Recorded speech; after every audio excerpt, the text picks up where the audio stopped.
क्या आप जानते हैं कि 2018 में Amazon ने प्रॉफिट में $11 बिलियन कमाए थे, यानी अप्रोक्सीमेटली 77,000 करोड़ रुपीस। लेकिन जानते हैं कि उन्होंने टैक्स कितना दिया था? ₹0 का। क्या आप जानते हैं कि क्यों वॉरेन बफेट अपनी सेक्रेटरी से भी कम टैक्स देते हैं? For paying a higher tax rate than he does, and now she's speaking out about it for the first time.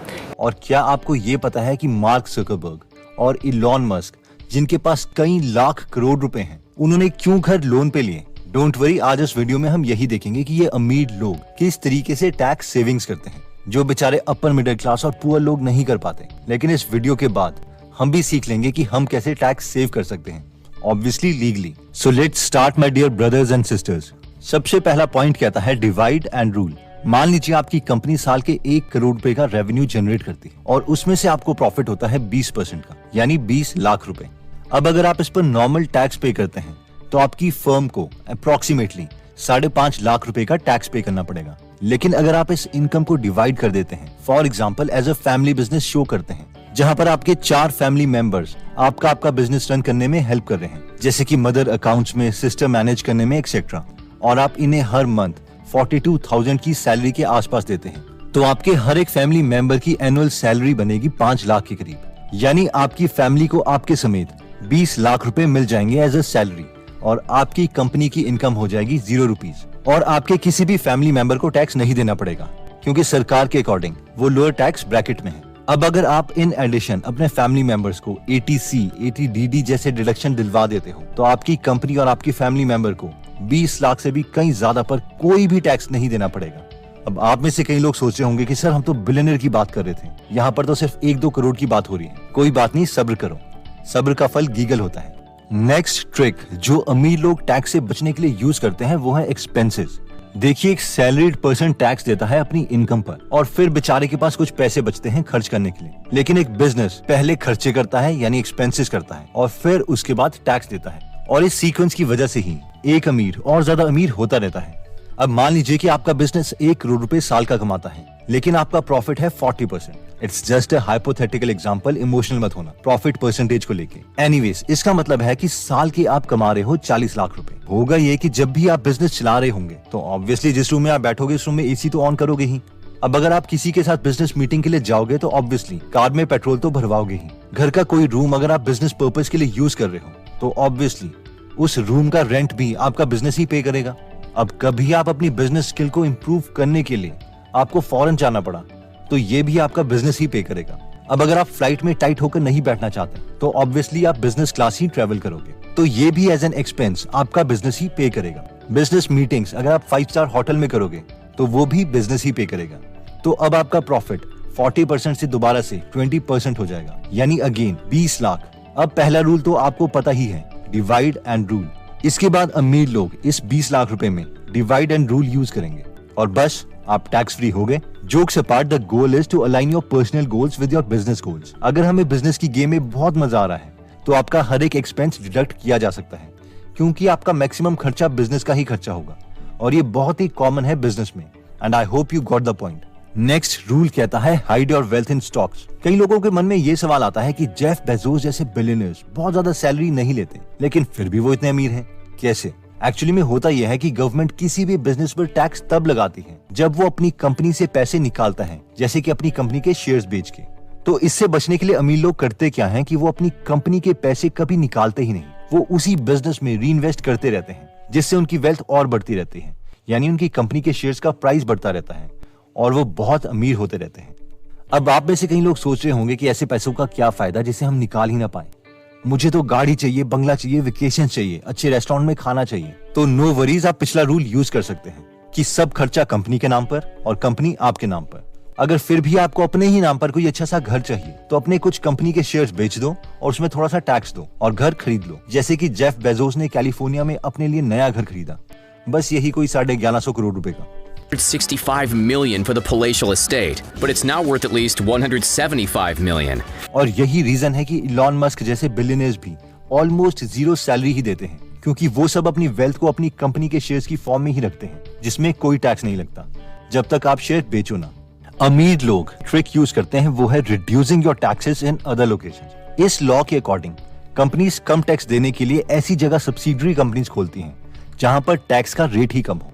जिस वक्त यूएस में कंपनीज के लिए 21% टैक्स रेट था, उस वक्त आयरलैंड में 12.5% था। इसलिए एप्पल कंपनी ने अपनी एक सब्सिडरी कंपनी आयरलैंड में खोल ली ताकि उन्हें बहुत ही कम टैक्स देना पड़े। अब होता ये था कि जो भी आईफोन्स इंडिया या मिडिल ईस्ट में खरीदे जाएंगे, उनका सारा रेवेन्यू एप्पल की आयरलैंड की कंपनी में जाएगा, और जहां पर एप्पल को आयरलैंड की गवर्नमेंट के अकॉर्डिंग बहुत कम टैक्स देना पड़ेगा। अब इसमें और भी डिटेल्स हैं जिसके बारे में कभी और बात करेंगे, बट आई होप अब आप समझ गए होंगे कि कैसे एप्पल जैसे $1 ट्रिलियन के बिजनेसेस खड़े किए जाते हैं। नेक्स्ट पॉइंट है अमीरों का फेवरेट, जो है depreciation and amortisation. Let's say आपने एक होटल तैयार किया है 1 करोड़ रुपए का, जिसमें से 20 लाख लैंड की कॉस्ट थी और 80 लाख रुपए बिल्डिंग की।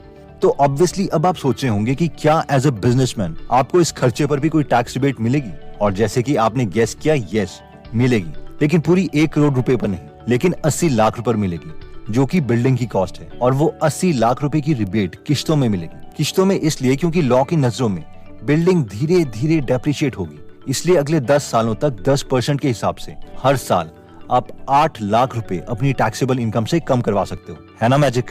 तो अगर आप 10 लाख का प्रॉफिट कमा रहे हो तो 10 लाख माइनस 8 लाख रुपए डेप्रिसिएशन के, यानी बचे हुए 2 लाख पर ही आपको टैक्स देना पड़ेगा, और अगले 10 सालों तक ऐसा ही चलता रहेगा।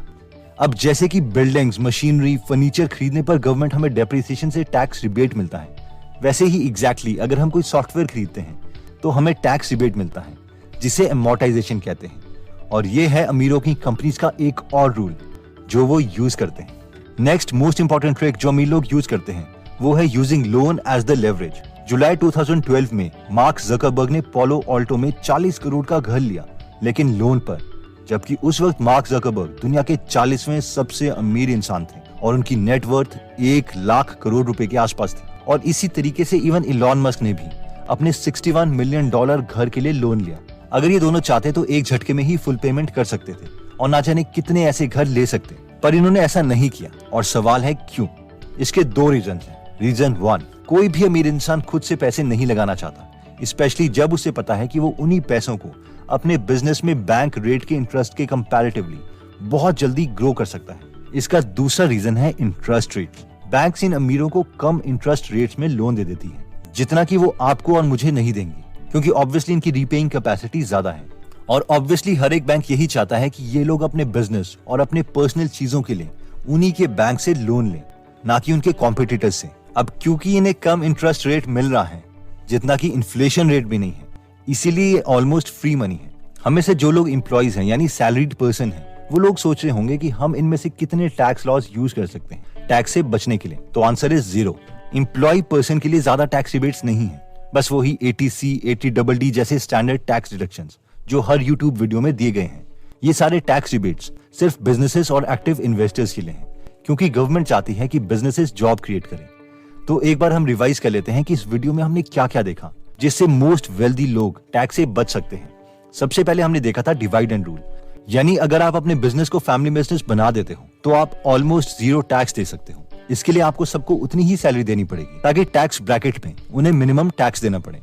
इसके बाद हमने देखा था एक्सपेंसेस, यानी बिजनेस का हर खर्चा एज एन एक्सपेंस डिडक्टेबल है और बचे हुए अमाउंट पर ही हमें टैक्स देना पड़ेगा। इसलिए अगर आपके बिजनेस गोल्स और पर्सनल गोल्स अलाइंड हैं, तो आप वेकेशन से लेके एक्सपेंसेस होटल्स तक हर एक बिल डिडक्ट करवा सकते हो।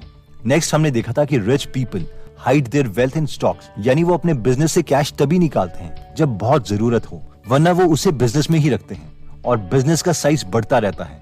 नए नए बिजनेसेस खोलते रहते हैं ताकि उनकी वेल्थ बढ़ती रहे। नेक्स्ट हमने देखा था reduce your taxes in other locations, यानी रिच पीपल अपनी पेरेंट कंपनी की सब्सिडरी कंपनी ऐसी लोकेशन में खोलते हैं जहां पर टैक्स रेट बहुत कम हो, ताकि उन्हें बहुत कम टैक्स देना पड़े। जैसे कि एप्पल की एक सब्सिडरी कंपनी आयरलैंड में है, जहां पर एप्पल को यूएसए के कंपैरेटिवली बहुत कम टैक्स देना पड़ता है। नेक्स्ट हमने देखा था डेप्रिसिएशन एंड अमोर्टाइजेशन, यानी कोई भी एसेट, चाहे वो बिल्डिंग हो या एक सॉफ्टवेयर का पीस, इसके खर्चे से भी अमीर लोग टैक्स रिबेट ले लेते हैं डेप्रिसिएशन और अमोर्टाइजेशन के जरिए। नेक्स्ट हमने देखा था they use loan as a leverage, जिसमें हमने देखा था कि करोड़ों रुपए की नेटवर्थ होने के बावजूद इलॉन मस्क और मार्क जकरबर्ग जैसे लोग घर के लिए लोन लेते हैं, क्योंकि इन्हें कम रेट्स में लोन मिल रहे हैं और ये अपने शेयर्स बेच के पैसे नहीं निकालना चाहते। ऑब्वियसली क्योंकि इन्हें पता है कि इनके शेयर्स का प्राइस जल्दी बढ़ेगा, जितना कि लोन का इंटरेस्ट भी नहीं है। दोस्तों, अगर आप इन्वेस्टमेंट, बिजनेस और फाइनेंस से रिलेटेड और नॉलेज को मिस नहीं करना चाहते